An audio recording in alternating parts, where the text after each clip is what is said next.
Hey everyone, welcome back to the channel. So Valorant 0.50 is out. So yeah, we're back doing more of the patch notes, and I just like doing this so people don't need to read through the whole thing. So you can pop your earphones in, chillax around the house, and just listen, and I'll read them all out to you. That's pretty much sort of it.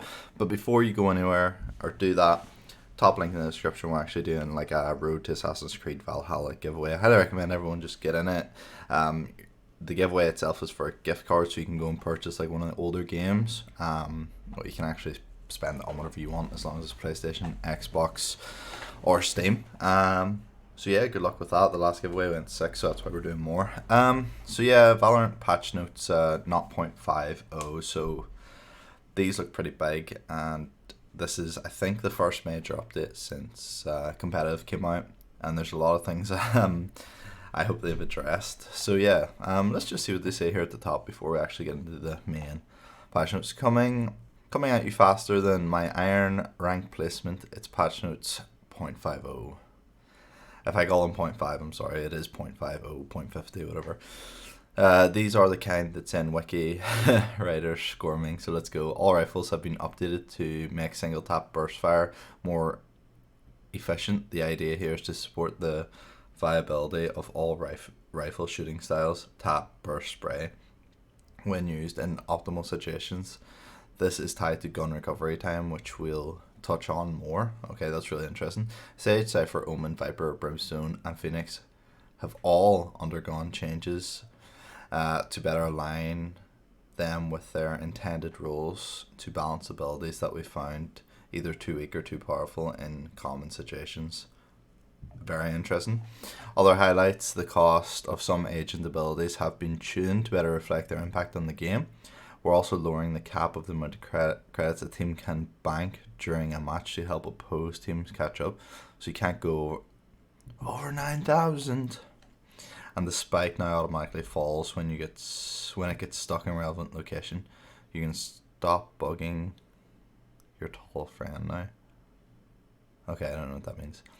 You'll now notice each map got some love as well, to remove some exploits and reposition a few barriers. That's actually sick. So this is a big one, which actually triggered me yesterday whenever I was playing the game with Omen getting out of the map.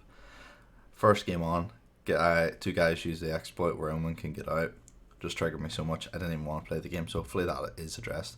Okay, first big thing here: gameplay and balance weapon updates. You will no longer enter the walking accuracy state when transitioning from run to stop.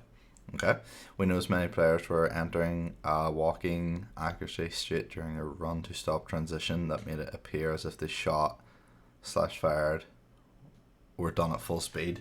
Yes, please. Okay, so I thought you could just run and spray people down.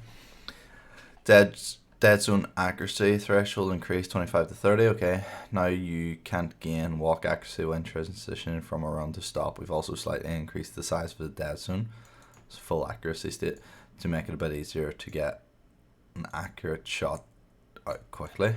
Okay. All rifles. Recovery times on all rifles have been updated, which should make tap and burst firing more efficient. Inaccuracy is accrued anytime the weapon is refired prior to a complete duration of a weapon's respective gun recovery time. Pretty much, if you tapped really quickly, that could actually like give you significant recoil. So the stats are here. I won't bore you with them, but gun recovery time is now down by not 0.025 of seconds, and the tap efficiency is now up to 6 from 4. Wish we knew what that was. So actually that was just in the Vandal, sorry. So it's actually tuned per gun. Okay, so base walk accuracy is now up from 0.6 degrees to 0.8 degrees. We felt like walking spraying with rifles was a little more effective than we'd like, particularly at longer ranges. We're going to pull back on this accuracy slightly, continue to monitor. I think that's a good call.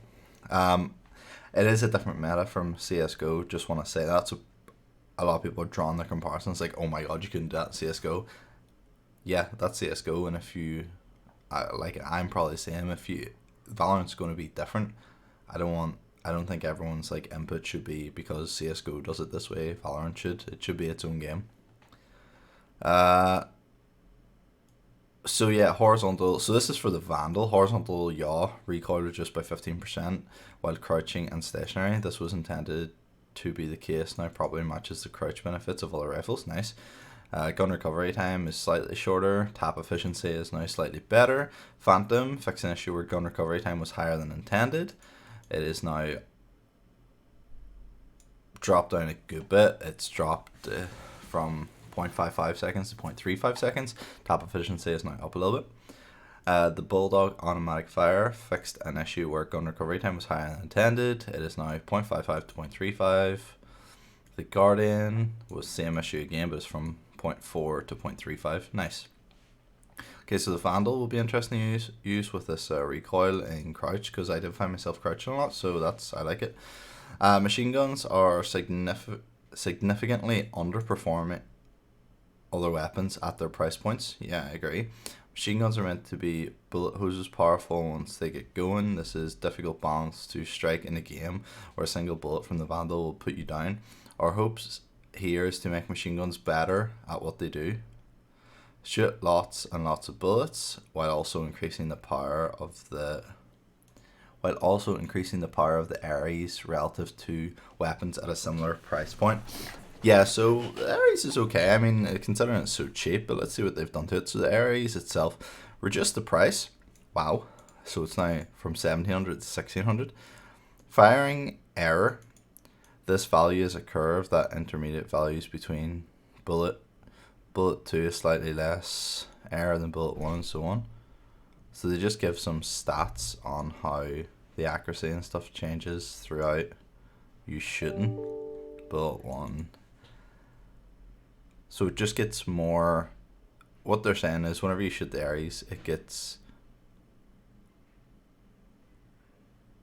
less errors, and it's now slightly less. So they've made it cheaper and made it slightly better. Okay, the Odin reduced the amount of intensity on recoil after the first 8 bullets. Okay, the Odin's pretty sick, so that's fine. So yeah, the Ares is definitely going to be worth a watch, and the Vandals seem to be worth a watch since this new update. Agent updates, so Sage. Slow orb zone duration increased from 9 to 7. Good. Slow orb slowing amount decreased from 65% to 50%. Good. We all know Sage is OP. We've decided to try and reduce some of her stopping power while still allowing her to fill her role as the premier staller in Valorant. These changes aim to reduce the overall I don't even know what that word is, over slow orb, especially if they are chained back to back. That's interesting. Cypher. Cypher's cage no longer slow enemies that move through it. Thank you. I hated this. We've always envisioned Cypher as a premier sentinel, gathering info on his enemies and picking them off, but the slow in the cage was allowing him to move into Sage's territory by stalling an entire team. We think this will still be a tool he uses by some time. We still think this will be a tool he uses to buy sometime, but enemies will now have more options when pushing his defenses. Spy cam cooldown when destroyed is increased from 30 to 45 seconds. Nice. Spy cams have been flying into enemy territories like Sova darts at the start of rounds because of the punishment for losing them to an enemy is low. Hopefully this pushes you to find a safe hiding spot for your camera. Please not inside a box. Let's see, so Omen. Dark cover smoke duration increased. Yeah, that's just a smoke. Dark cover projectile speed increased. That's nice. Dark cover cooldown increase 5 seconds, 30 to 35 seconds. Especially a high tier play, we've seen Brimstone become the dominant controller, and we wanted to give his peers a boost to make them more viable when hopefully maintaining their unique playstyles. Yeah, Omen smokes are very different. Once you're inside his smoke, you can see. So that's, yeah, 15 seconds. We'll see how much that changes. Viper Snakebite radius increased from 350 to 450. These numbers, like, I don't even know, it's roughly a 25% increase, we'll say. We're increasing Snakebyte's radius to match other area denial ability, so I think that might line up with Omens. We see you bee hoppers out there jumping through Incinerate, Fireball and Snakebite while taking no damage. We don't want to completely negate this, but we also don't want it to trivialize a whole set of characters' abilities. Height required to jump out of all damage area denials abilities from 80 to 120, so they've actually added half to the height of that. That's massive. Snakebite, Fireball and Incinerate, damage tick speed increased, total damage per second unchanged. Okay, that I don't really understand what that means by that. Oh, and that's only on Brimstone, Phoenix and Viper, my bad. Agent ability credit cost tuning. We felt that the credit cost of some abilities did not match the impact those abilities brought to the match. I agree. And made adjustments for more accurate reflection. Sage Barrier Orb increased from 300 to 400. That's a good change. Raise Blast Pack increased from 100 to 200. Interesting one. The Blast Packs are pretty much, I've only got a few kills with them, but they're mainly used for people getting up in high areas, so that's fine. Phoenix Curveball increased from 100 to 200. Brimstone's Incinerate increased from 200 to 300. Jet's Updraft reduced from 200 to 100. Okay. So you can see here that, like, if you compare Jet and Raze, so Jet is a character that's meant to get up in them high spots where Raze isn't, so you can see that's where the prices kind of changed a bit. Agent Armor.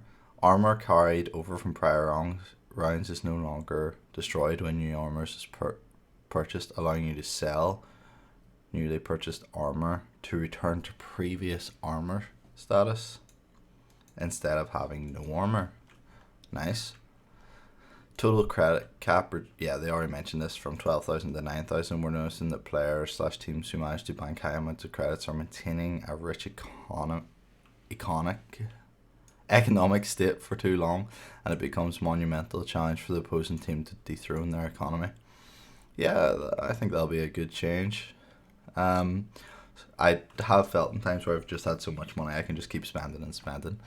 Sova's Aldrone now includes a layer of sound for engine routers. Audio should better reflect thematics while maintaining how noticeable the previous version of the Aldrone audio was for allies and enemies as heard in third person.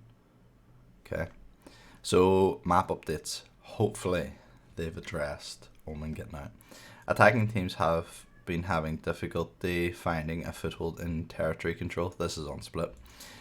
We've made a few changes that should allow attackers better opportunities to contest A main, mid top and B tower.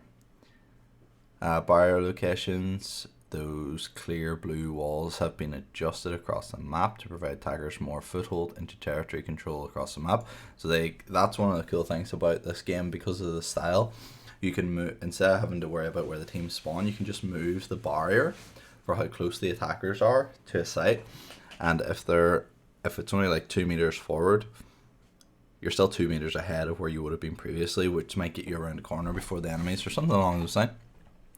Defender barrier in B mid has been pulled back. New barriers are in the entrance to vent and the top of staircase in B tower.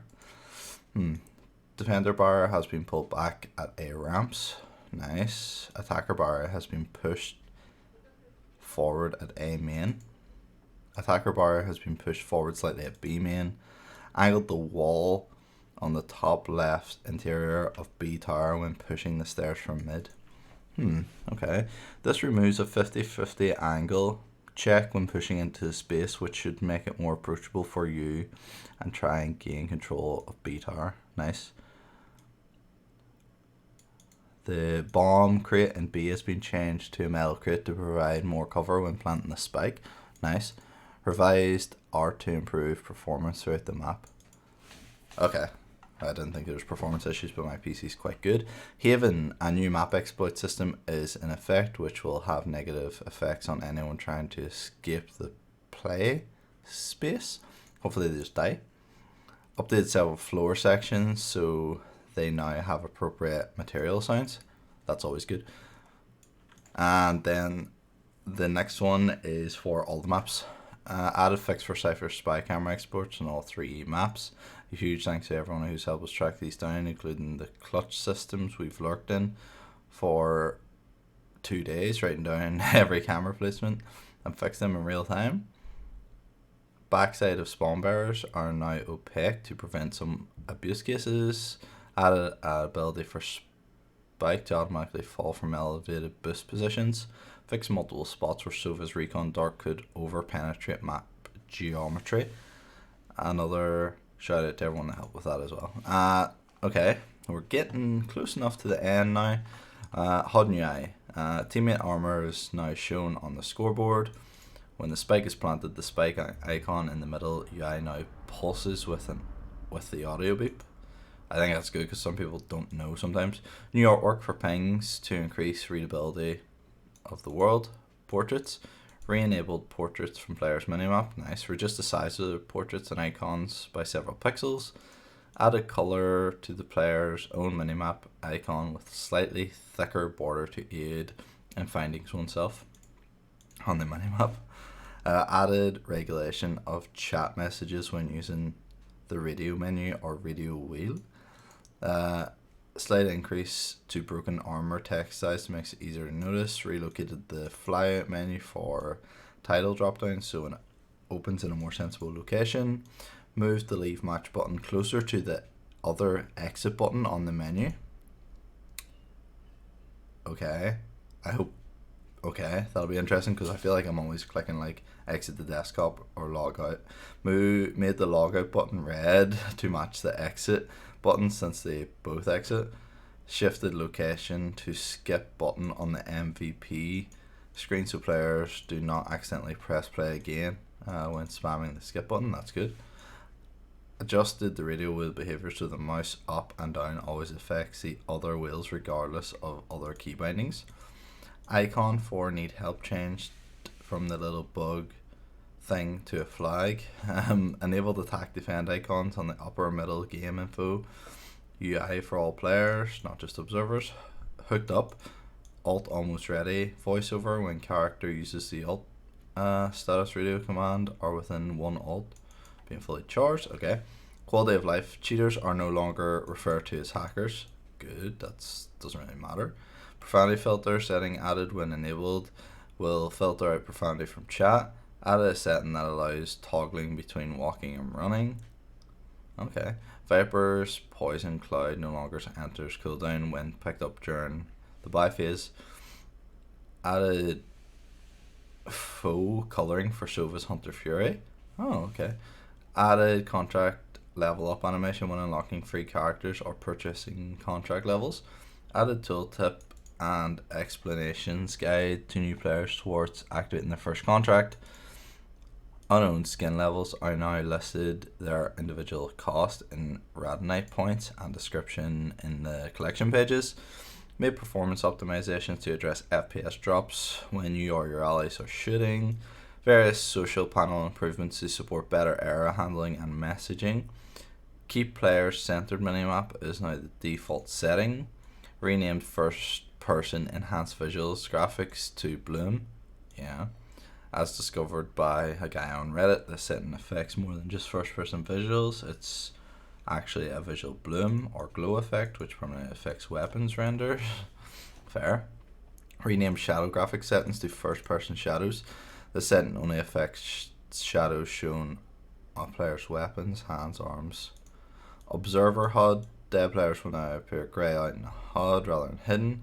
Team colours on the HUD will swap when switching sides rather than the teams on the HUD changing positions. That's pretty nice.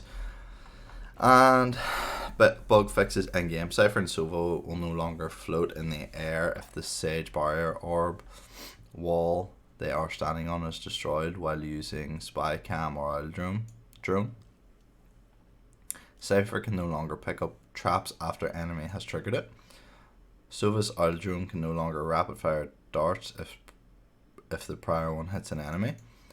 Reduce collision size on Sova's arrows so they don't get stuck on corners when fired near them.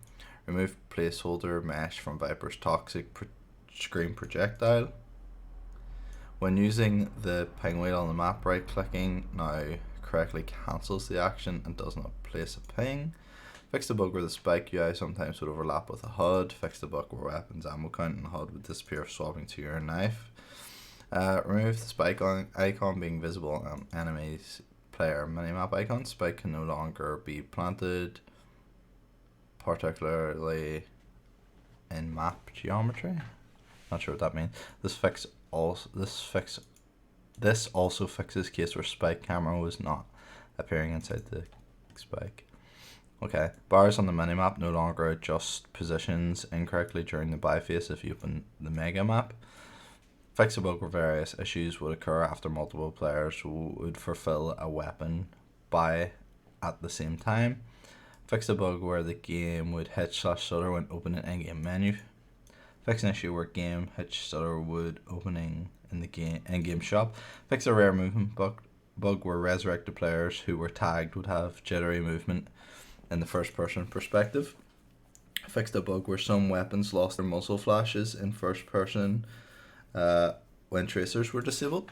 Fixed a rare bug where players appeared to be standing when they actually crouch in. Ability details, the combat report will now correctly appear in the buy phase round. Fixed miscellaneous observer HUD issues. Spectators can now see weapon inspect animations. Fixed a bug where the camera could take an invalid position during character select. Fixed an issue where combat report would now show 150 damage but the enemy players were still alive. Fixed an issue where teammates' voice activity would incorrectly light up than their oh this is one I know. So whenever you were speaking in game, there's like icons above people's head that like expanded. That should only expand for the person talking, not everyone, which is good. They fixed that. Selecting a ping on the ping wheel and cancelling no longer incorrectly spawns the cancelled ping next time the player uses the basic ping.